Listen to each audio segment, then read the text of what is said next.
Good evening and welcome to Realty Coffee Talk on Awaz Television in Canada and around the globe. Today we will be talking about the power of national leadership in real estate. It's a great honor for me. The president of our Real Estate Institute of Canada chapters across Canada are joining me and sharing their real estate update and impact on coronavirus. So welcome you all. First of all, we're going to start with Gerald because he's the first one who joined. So Gerald, go ahead and introduce yourself. Everybody will have 1 minute to introduce yourself. So please go ahead, Gerald. Thank you, Tahir. Appreciate that.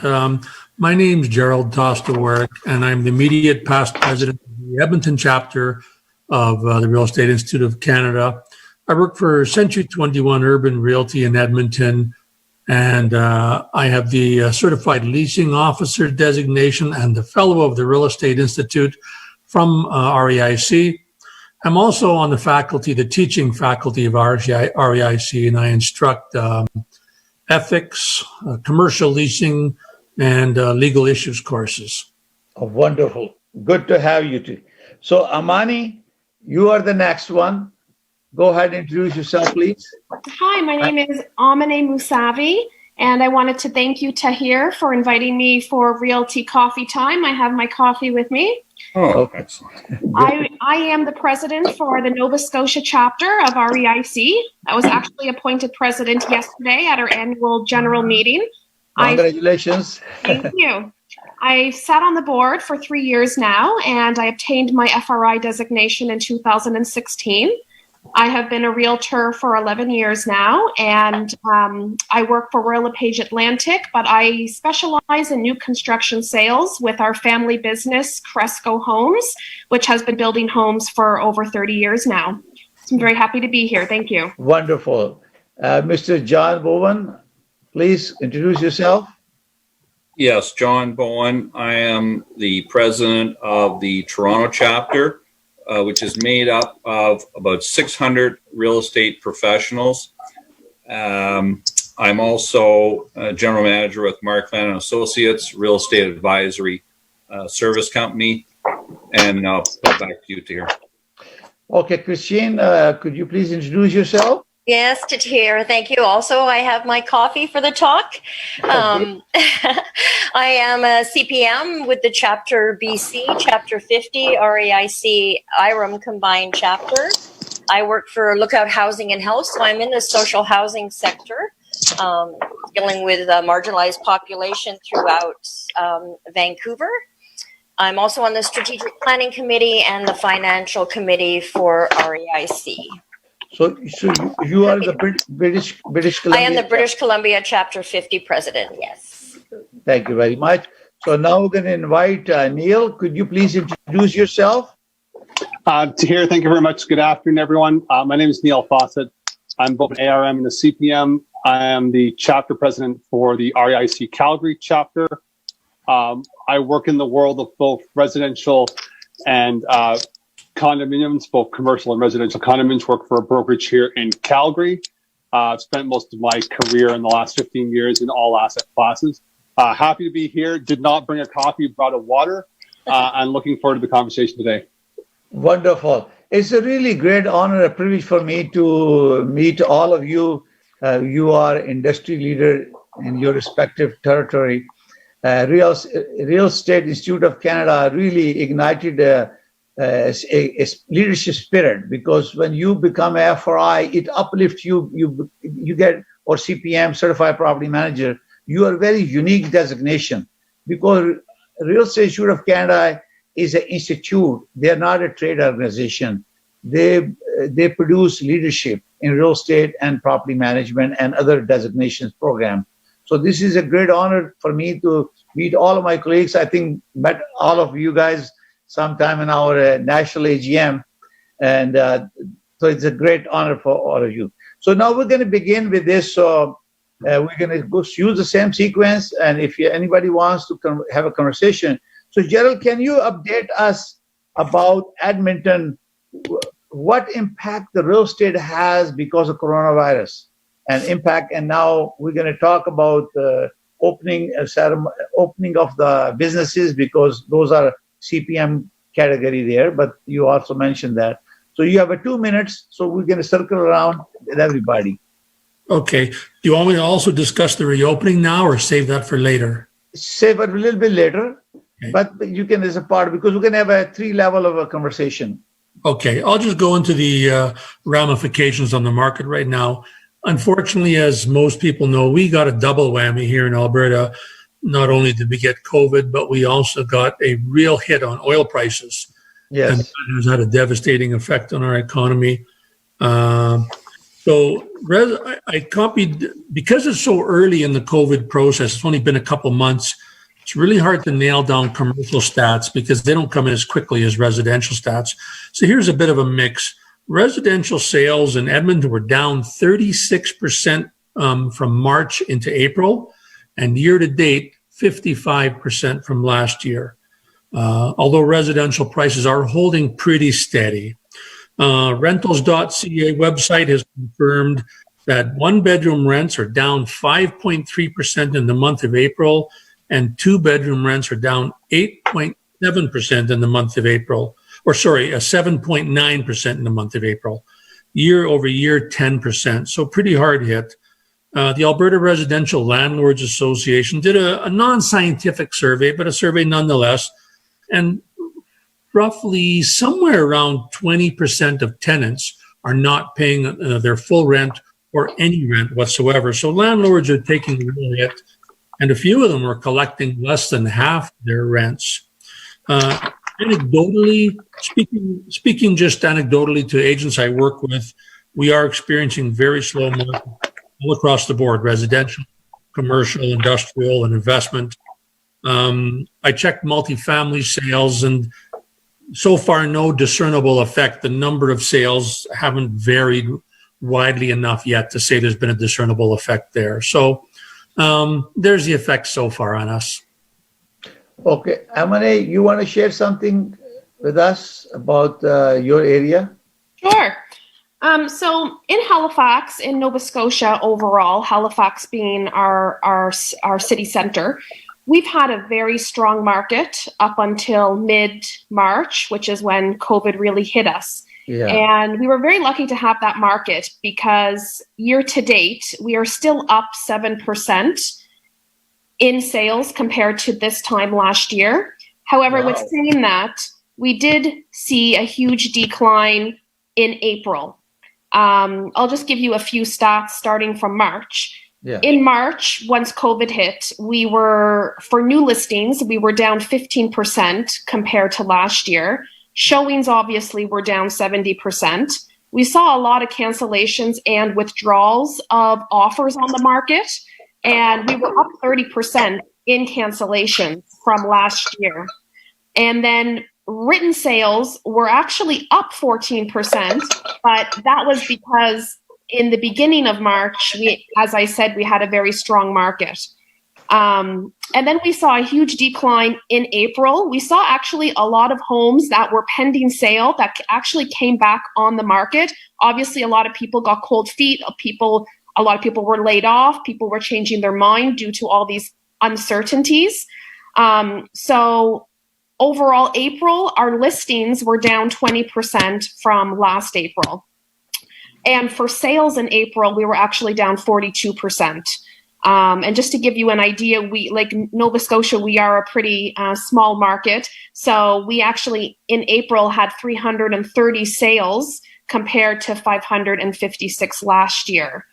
But the homes that were on the market were selling faster, and that's just because we had a very low inventory, and it definitely has been a seller's market and still is. But May, I have to say, has been the best month since March. People are definitely feeling more comfortable with the relief programs being offered by the government. But we are going to have a challenge because buyers are coming back faster than sellers. We're definitely going to be in a huge inventory shortage. Yeah. So I'm going to give you a little bit update on real estate in Toronto GTA. This is a TREB report. So in sales was 67% down. from same period in 2019 to April and May. Because March report, we were going so good, 15% was going up, and all of a sudden 15, there's a gap, and I expected impact and reporting in April and May will be worse, in fact, because nothing taken place in April actually, or very less.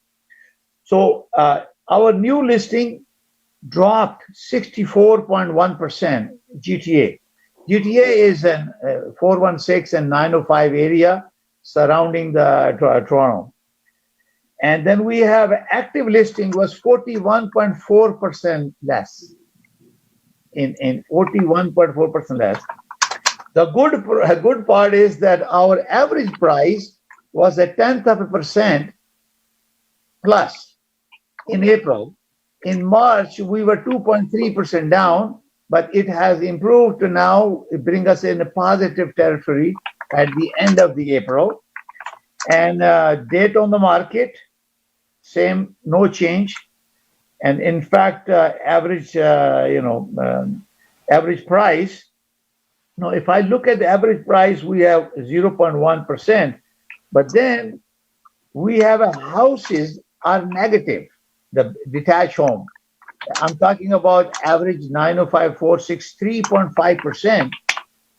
Our SAMI went 7% higher, and also townhome was 3.8% increase in price from the last April to this April.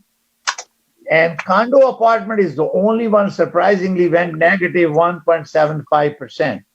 So basically, except condo and detached, SAMI and townhomes are on the rise, because I believe the average price range now stands between, now they're talking about 821,000 average price in the GTA. So it very slightly 0.1% increase. So that's why I think the affordability chart is affecting everybody.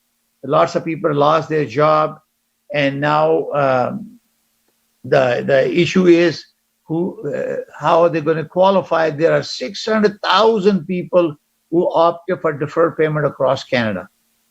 And definitely, if their job are not restored, they're not come back to the job, there will be challenges. So this is the information I want to share with you. Then I will talk about a small survey was done in my next turn.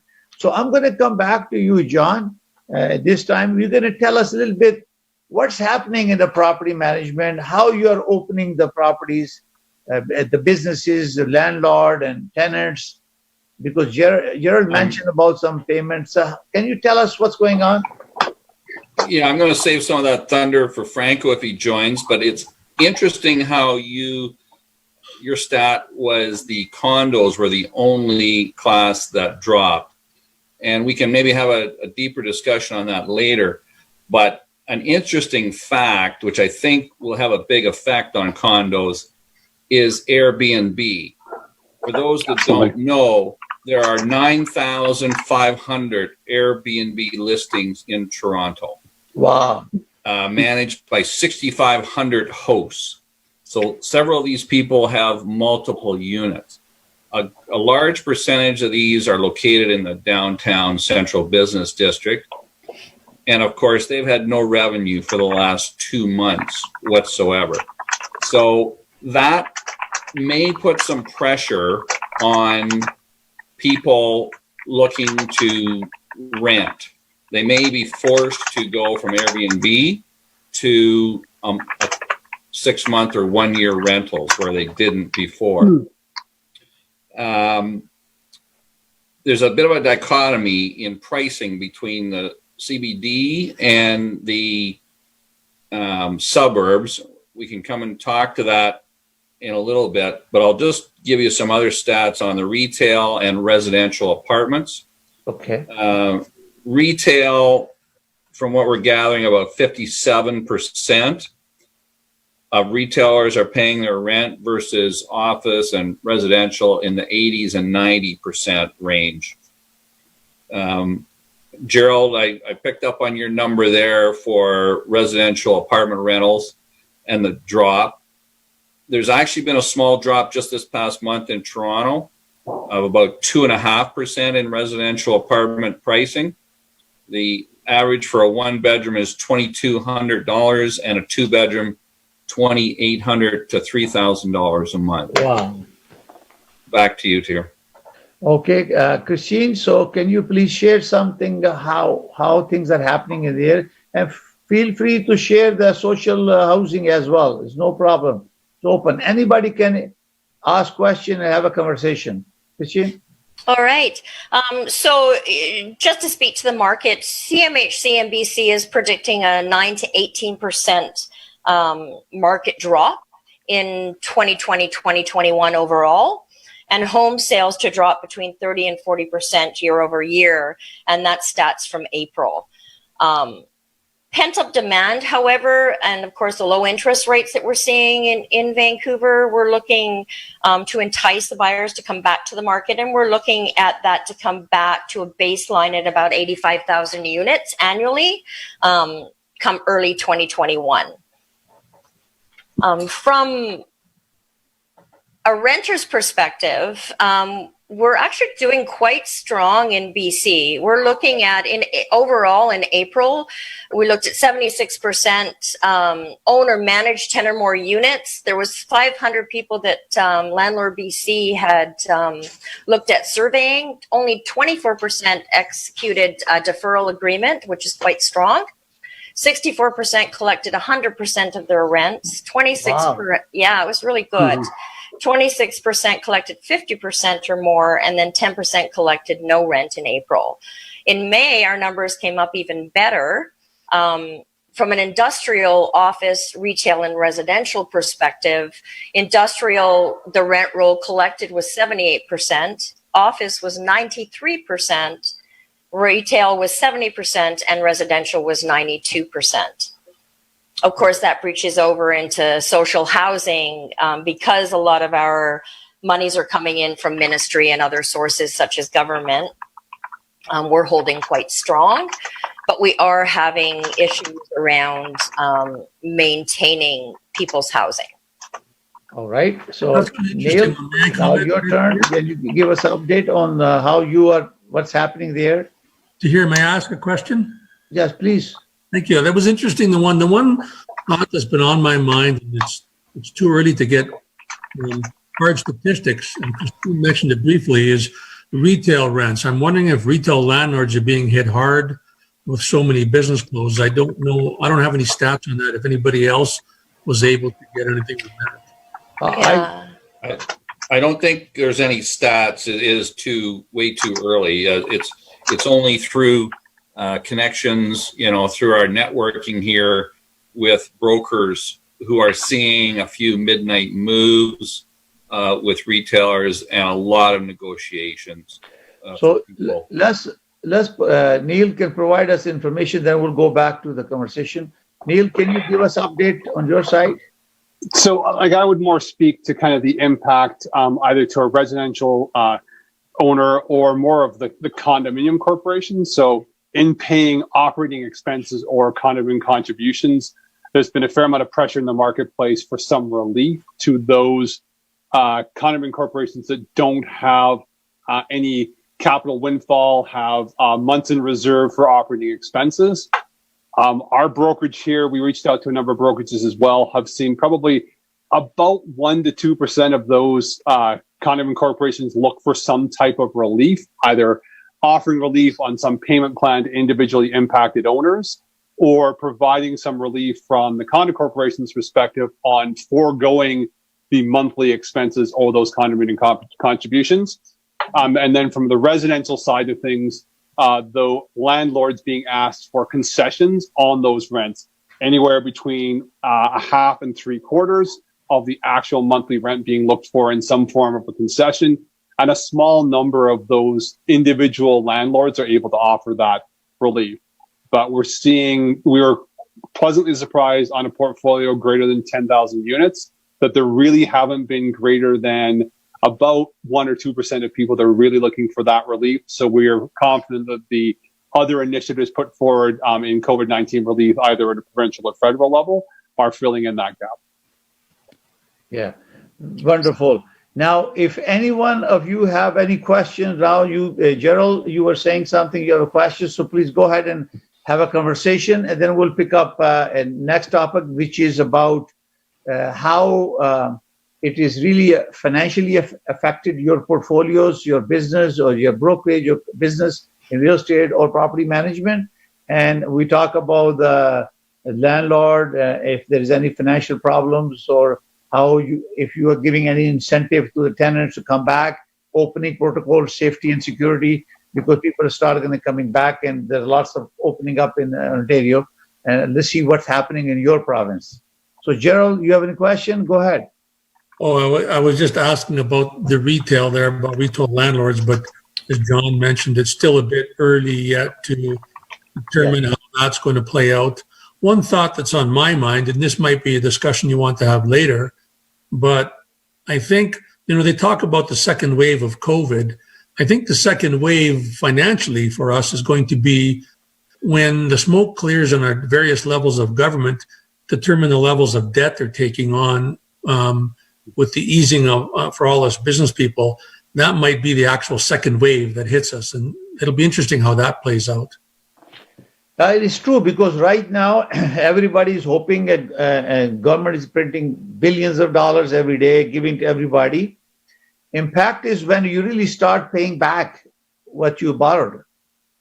And especially people, I know quite a few people who are their tenant I'm talking about residential market. People have not paid rentals.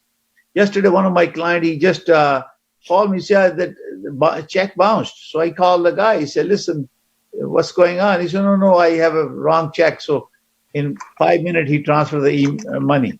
So we have to do more interaction, and as a real estate professional, to speak to the buyer and seller, landlord and tenant, to make sure we facilitate cooperation between the parties, to make sure that we have a smooth transaction. Now you're going to build long-term relation with people that you're helping right now, I tell you. So, Amanee, you want to say something about how it has affected your business, or if it's not, because your husband, I believe, is a builder, so you're not really impacted much, is it? Well, actually, my father is a builder. Okay, sorry about that. That's fine. But yes, I'm not too involved currently with the commercial market, but I will say, because our company does own quite a few commercial buildings, that the Nova Scotia government has been great, because they have been providing a relief program that guarantees up to $5,000 a month for landlords if one of those businesses are going under. And I know $5,000 may not seem like a lot in Toronto or Vancouver, but here in Nova Scotia, that has definitely helped us. And our as landlords, we have been recommended to defer the rent for up to 3 months for those businesses that were forced to close. But for me personally, how it's affected my market, I deal with a lot of new immigrants. And, in 2019, Nova Scotia, we welcomed over 7,500 permanent residents. And so we are the fastest growing province over the past 12 months, within the last 40 years, I would say, for welcoming these new immigrants. And for our high-end new construction market, I have to say the majority of these buyers are new immigrants. So obviously we've seen a decline in new home construction sales because we are not, obviously, the borders are closed. One other effect I've had is I sell a lot to military clients. Nova Scotia has 2 huge military bases. So God knows when the military will be on the hunt again for housing, but we've definitely seen that has affected our market as well. With new construction, it's been great, because we were able to use technology to really showcase what these homes are going to look like, because we're not allowed on site, and we've been, trying to be very innovative in terms of how we can get buyers to still believe in the product, and we've been doing quite a good job of it. Okay. That's wonderful. John, how are you showing the properties and you are taking to client, and how you are conducting yourself in this coronavirus? Has started the process of opening up your office, or? That's going to take a while. All landlords are getting prepared for that right now with precautions in place. They're discussing those plans and protocols with their cleaning companies. They're putting directional signage in lobbies and elevators on how they're going to place the people as they come in, stage them at different shifts, different times, working with their tenants in order to accommodate that. What we're getting from tenants is they're probably going to have only up to about 25% of their workforce coming back initially, and 75% of those people will continue working from home. So it's going to be a very slow, gradual return to work to see how it goes and do it on a very gradual basis. So, Christine, how is it going to impact you if too many people are not coming back and they're not in business? The mode is changing. Actually, that's not an effect for us simply because we're an essential service. So we are frontline workers. So all of our staff have been working throughout the pandemic. So we have our PPEs in place already. So we're well prepared for the next stage 2, or we're already in phase 2, but we're very well positioned in, we have our cleaning in place with BC Housing being our partner. They've given us funding to do some deep cleaning in all of our sites. We've also, in the last month and a half, opened 4 social distancing shelters. You've probably already heard on the news that we've cleaned up Oppenheimer Park in downtown East Side.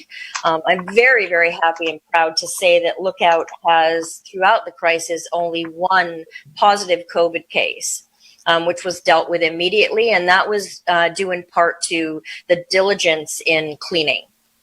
And, putting up the plexi in place, that is a lifesaver. And I highly recommend, for example, your office doors. Perhaps you can look at putting in some Dutch doors with a plexi insert, which we've done. And then more our counter styles like hotels and restaurants and things like that. We're putting up a full shield with either Lexan or plexi.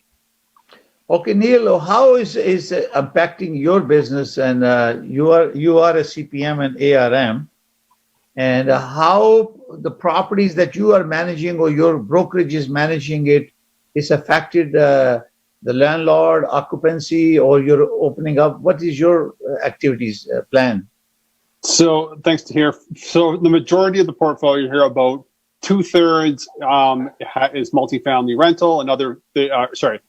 2/3 is condominium. About another 1/3 of the portfolio is a multifamily rental. There's an entire other platform which is single unit rental within various structures. There's about 300, just shy of 400 of those units as well. So operationally has probably been the greatest impact. All the safety protocols, those businesses, those environments have not stopped since the day that COVID-19 came forward. So most of the safety protocols, the emergency protocols, any of the occupational health and safety, Alberta health and safety protocols went in immediately. And for the most part, common elements have been non-operational and probably will not open in any of the near future. But all the other practices have been in place in the business. And those commercial tenants in those structures, again, down to about 1/4 of the percentage of any of those occupants in the business.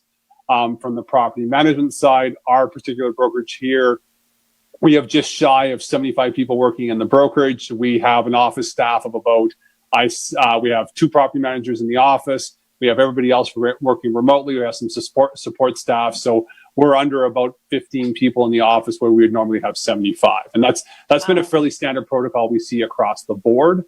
And we don't forecast that changing anytime soon. We just don't see anything changing in those protocols, even with the pressure in some of the buildings to reopen. Buildings that have fitness facilities, amenities, any of those components, for the most part, will remain closed. if we see them open this summer, we'll be really surprised.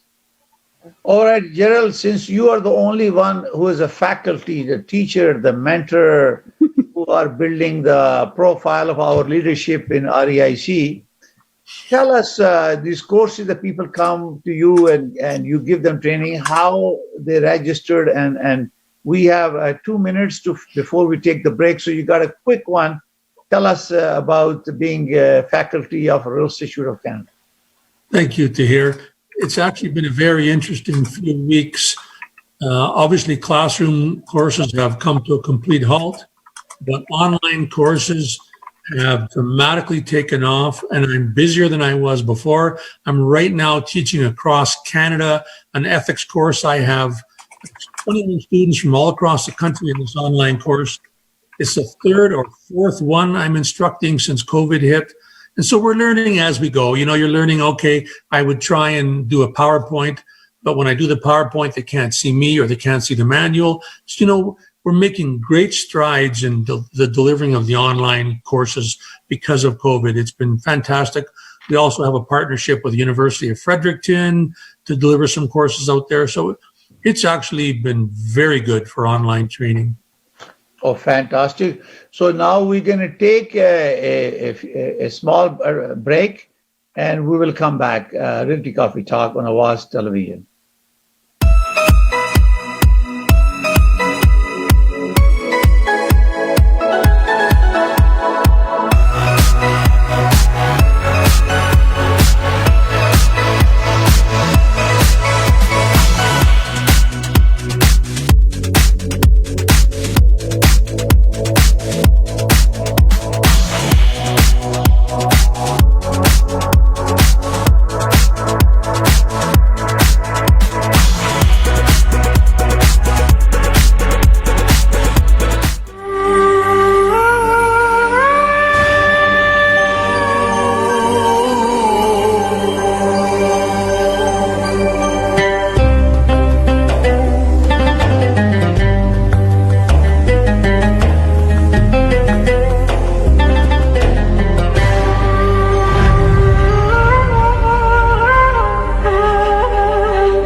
Dame Drops told us how good Popeye's buttermilk biscuit shrimp is without us even asking. So crunchy, buttery, just like those biscuits. Are you hungry yet? 8 shrimp, a side, and a biscuit for just $6.99. At KM 9000 sang about Popeye's buttermilk biscuit shrimp because he was feeling it. Shrimp, shrimp, shrimp, shrimp, shrimp, shrimp. Shrimp, shrimp, shrimp, shrimp. 8 shrimp, a side, and a biscuit for just $6.99.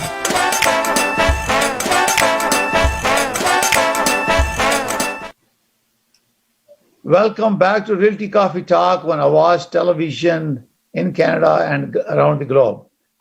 We were talking about various things, and now we can talk about really we're asking Gerald to talk about the faculty. And I think we are waiting Fabio, what is his name? Albo, to join us a little bit later. So what is really happening now is in Ontario, the government is lifting the lockdown. The concern is there still because social distance is still being maintained. We are showing in our brokerage, we don't allow anyone physically showing the property. We try to do best we can to use remote showing through Zoom or whatever mechanism that we have. Provide them electronically, video, all the information. So I need to find out is how each one of you, feel free to jump in, how each one of you are conducting your business now that, or you have directed or suggested to your being a chapter president to other people, to colleagues, this is a system is working, so share with them, or any forms or document, the declaration that you have created. For example, for my listing, I created a declaration from seller, and anybody go and see my property, they have to sign a declaration and also give me release in case they get 3 months down the line and they don't come and say, oh, they got this virus by visiting their house. So Tahir? I'll maybe start with for Ontario and just give an overview. Please, go ahead. The Ontario government has developed 3 stages of opening, which we just commenced stage 1 on Tuesday, the 19th. I'll go back to it in a minute. Stage 2 will come at a later time to be determined, where more workplaces will be open, outdoor spaces, and allow for larger gatherings. And then stage 3 is probably several weeks or a month away. The stage 1 that just opened on Monday allows for more construction to take place, retail openings, but not shopping centers, retail storefront locations only, vehicle dealerships, media operations, health services, including scheduled surgeries in hospitals, individual recreational sports, professional services, veterinary and animal services, some indoor and outdoor household services, and general maintenance. So that's what's open at the moment.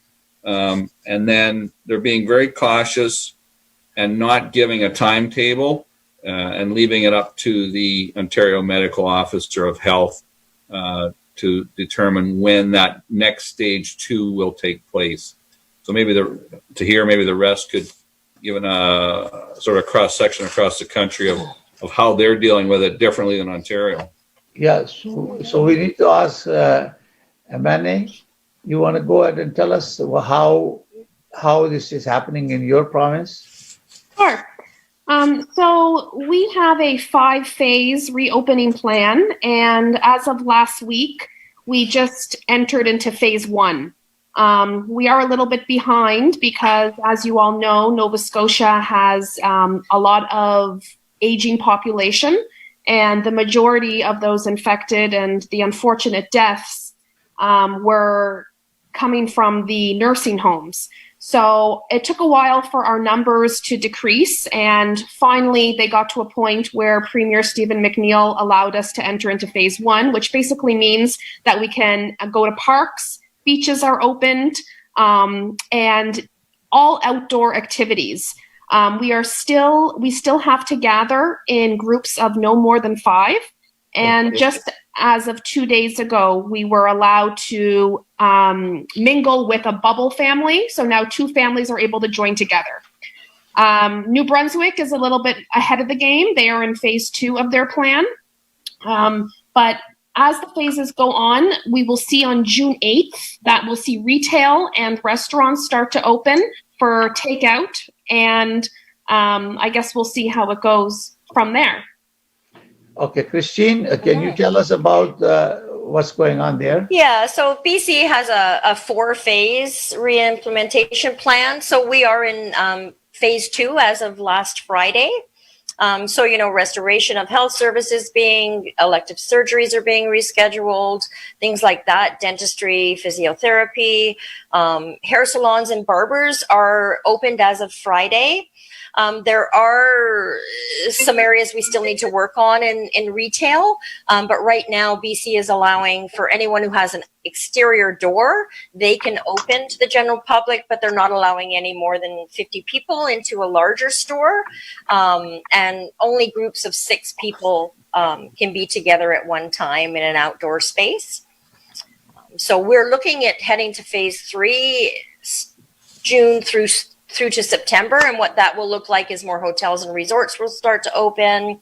We're looking at bringing, of course, the film industry back to BC. The big one for us is that border, because we count on a lot of money coming through the States in certain areas, such as the film industry. It's left quite a large gap for us.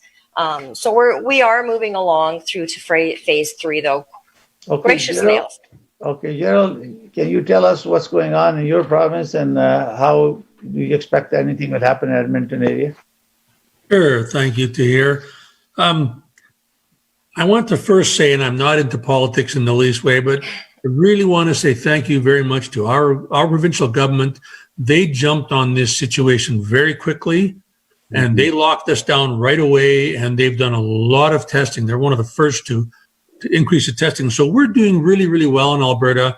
I've been watching the last few days. We're getting across the province 20 to 30 cases a day. And the number of active cases is dropping like a rock. So we're lucky. We've got a 2-phase plan at the moment. And really, a lot of businesses stayed open throughout the entire thing. But now the government of Alberta has just raised the limit on outdoor gatherings. This is as of May 15th or 14th. Our phase 1 went into effect. Up to 50 people outdoors, as long as you can social distance. Most businesses reopened on May 14th. Restaurants are open at 50% capacity. If I may put in a little plug, we should all support our small businesses. They've been hit very, very hard by this, while the large businesses seem to come through much better. So we've been, for our part, supporting small businesses, ordering takeout, buying whatever we can, because they need the help. The next phase, and we don't know when the next phase is going to be schools, pools, rec centers, gyms, libraries, nightclubs, concerts opening, but we don't know when that will be. That's what's happening here. Okay, Neil, this is your turn. Tell us what's going on in Calgary. So obviously, we're guided by our Alberta government and leadership with respect to opening within Calgary. As of the 14th, last Friday, both Calgary and the city of Brooks were restricted from phase 1 openings. So that meant that there was status quo, same closures to all businesses. That was based on the amount of outbreaks in both the municipal area of Calgary as well as the area of Brooks. A couple large business impacts in each of those areas. A meatpacking plant in Brooks, a meatpacking plant south of the city. So those closures. So high number of cases, although high number of testing. Couple long-term care facilities in Calgary are fairly highly impacted. So we're on the wait until Friday of this week for an announcement on whether or not phase 1 would be allowed for Calgary businesses. There's a little bit of pushback in Calgary, really because the announcement on delaying phase 1 in the Calgary area and Brooks really only came down to the 11th hour on the day before. So many of the businesses that were all ramped up, ready to go, those that would have ordered materials, staff, labor, et cetera, to come in, had to put those businesses on hold. So we'll find out more when it comes to Friday. The outlook so far in Calgary is that most likely phase 1 will be rolled out starting on Friday. But again, that's to be determined. So based on the conversation, we have a feedback from all of you that the most of the provinces are now beginning to start opening because they can see the economic impact it has in last 2 months. On the south of our border, they have lost millions of jobs. And we, as we know, in our real estate, about 600,000 people have deferred payment for the mortgages for 3 to 6 months. And bank has been very, very good on that. Idea is to find out really motivation for real estate or creating the momentum is really the income. If people have no job, no income, it's going to affect real estate a lot greater than anything else. I'm sure subsidize a social program, government will provide the funds enough to feed the family. But in order to have transaction in terms of buying and selling real estate or property management, it all delayed with the economy, and economy was halted. This was a virus. Death is in the air. Nobody knows it's impacting all of us. But government had to shut down and lock down the business. So in my personal view is that economy was not affected when they shut down and locked down our economy.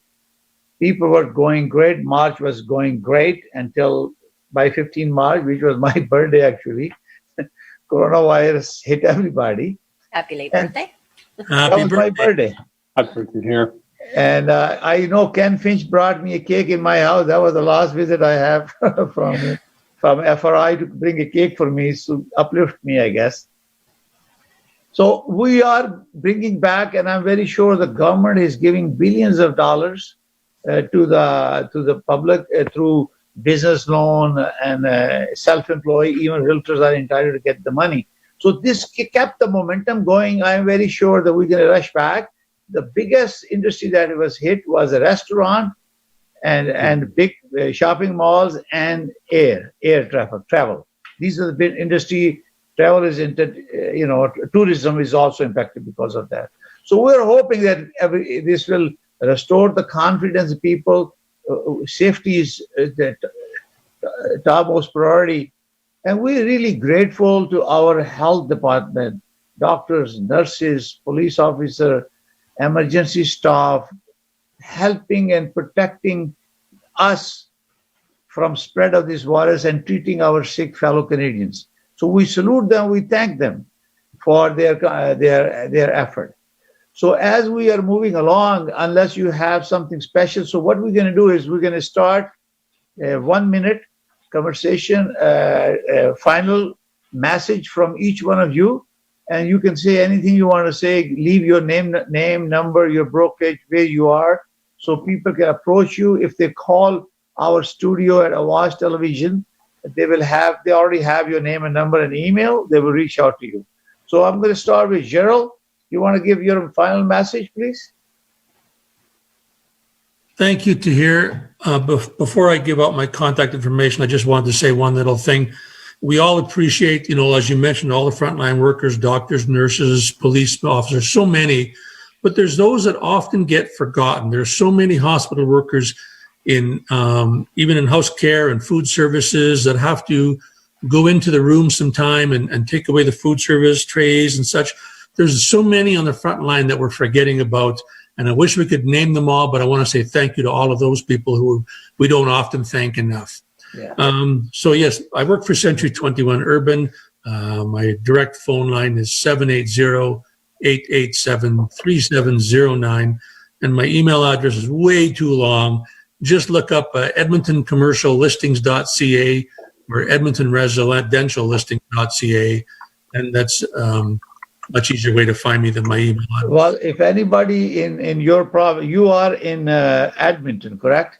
If anybody, a realtor listening, if you want to become a fellow of the Institute of Canada, you can talk to Gerald. You have his number, call our studio, we'll give it to you and become a FRI. We're going to go to Amanee. Amanee? It's definitely been a pleasure being on this Realty Coffee Talk, and I look forward to many more. Like Gerald said, it is very important to thank everybody on the front line. So I definitely would like to say thank you as well. I guess my final thoughts would be that in Nova Scotia, we are going to have a challenge. Buyers are going to be looking for housing. So we want to encourage our sellers to, slowly start thinking about putting their home on the market. There is definitely a lot of protective protocol that we can use. Otherwise, I'm going to be having to start knocking on people's doors shortly. But my name again is Amanee Mousavi. I work with Royal LePage Atlantic. I'm a new home construction specialist, but I do a little bit of commercial and definitely lots of resale on the side. And my number is 902-880-2767.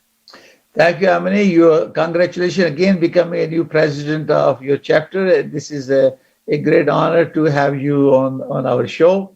Same thing for Gerald. He's our faculty and mentor teacher. We always salute him and respect him for all the contribution he's making in our profession. So I'm going to ask Christine, could you please give your final message? Yeah, so I just want to reach out and say, I do operate some low end of market, some commercial space, as well as shelters, transitional housing, and so on. So please reach out. I'm also a mentor for many ARMs and CPMs across BC, and I open up to all of you. If you're wanting to be a CPM or an ARM, please reach out to me. My number is 604-722-7295. That is my cell number, so you can get me pretty much anytime. My final words would be, in the words of Bonnie Henry, who I adore, be calm, be kind, and please be safe. And remember, always, few faces, big spaces, and we'll all survive this pandemic. Thank you very much, Christine. It was a pleasure that you joined us today on our national leadership in real estate, and it's a great. I can see the power of your knowledge that people hearing will benefit from it, and if they need to do business, they will contact you. So I'm going to ask Neil. You want to give your final message, please? Tahir, thank you very much. Been a pleasure to get to spend some virtual time with all of you. I've met many of you before at some of our national events. I would kind of close in saying that I'll echo the comments of each of you before that, we're in very challenging times, both as a nation, city, countries, and as a REIC national association as well. And just looking, future leaders will be born during this time, and that facing these challenges will come with great strength, great leadership, and working together as a community. And we're seeing that in spades in our frontline workers, which in past really have not received the credit or the recognition that has been deserved. I do believe that as a national association, it behooves all of us as professional members to show those leadership strengths going forward. And with that, I do believe we will come through the other side of this a stronger city, nation, and country. And that leadership will definitely show through. So thank you, Tahir, for arranging this. This has been a wonderful thing to be part of. And please, everybody, enjoy the rest of your day. Stay safe. And healthy hearts, healthy minds, healthy spirits. Take care. Okay, Neil, you want to give your number too, please? Oh, my apologies. So I'm a property manager with Simcoe Management. You can reach me anytime. Email is neil@simco, simcomgt.com. And you can reach me phone anytime, 403-869-2768. Thank you very much, Neil, for having you and attending our Realty Coffee Talk. Is a great honor. Now I'm going to ask to John. Bowen is my president. He is the president of Toronto chapter. So, John, final word from you. Certainly. I'll leave you with a quote from Winston Churchill. Fear is a reaction. Courage is a decision. I want to thank Tahir for putting this together with the leaders across the country. He has done such an incredible job with his Realty Coffee Talk, his other mortgage and other talks. He's connecting people and leaders around the world, and it's just fabulous. Thank you. We don't have enough time to talk about some of the other issues we had on our agenda, but one thing that I'll just leave everybody with is in Toronto, let me know when you've got to wrap up to here. You got 2 minutes. Okay. In Toronto, before COVID hit, there was an anticipated 27,000 condominium units expected to be available by the end of the year. The revised number is now around 20,000 units. But taking that number into consideration, along with the Airbnb rentals that I mentioned earlier, I think is going to have a bigger impact on the real estate market than anybody realizes right now. Time will tell. The rest of the market, I don't think will be hit as much. Retail is certainly going to be under pressure, but office, industrial, and residential will survive quite well under the current circumstances. Again, it's an absolute pleasure to connect with the chapter presidents across the country. This has been a great venue. Thanks again to Tahir Qureshi for putting this on. My name is John Bowen with Mark Land Consulting. If anybody needs real estate advisory services, I can be reached at jwbowen@rogers.com or 416-419-2745. Thanks, Tahir. Thank you very much. It's a great honor to present our national leader in real estate, member of Real Estate Institute of Canada across Canada. My viewers, you have heard from all the experts about the market conditions, the impact of coronavirus, opening up, how they are doing. And if you ever have any question, you can call the studio and get the contact, because each one of us are in a different province and they can provide you very specific information. And this is the beauty about REIC, that we have 10 chapters and where we can rely on each other to serve our clients. If I have a client who is in British Columbia, Nova Scotia, Calgary, we can refer to our clients, and if we feel confident because they are fellow of Real Estate Institute of Canada, they are CPM certified property manager, and other designations. So we are a family across Canada, and we drive for professional, highest ethic and moral standards in the real estate industry. So we thank you very much for watching. If you have any comment, please feel free to contact. My name is Tahir Qureshi. I'm your host. I thank you very much for watching. I want you to all stay home, be safe, keep doing the social distance. And as we loosen up the market, lockdown is opening up. So please be safe, be careful, and enjoy your day. And I thank you very much for watching. And I wish all of you be safe. And may God bless you all. May God bless Canada. Thank you all for joining it. Thank you very much. Bye for now. Bye-bye, everyone.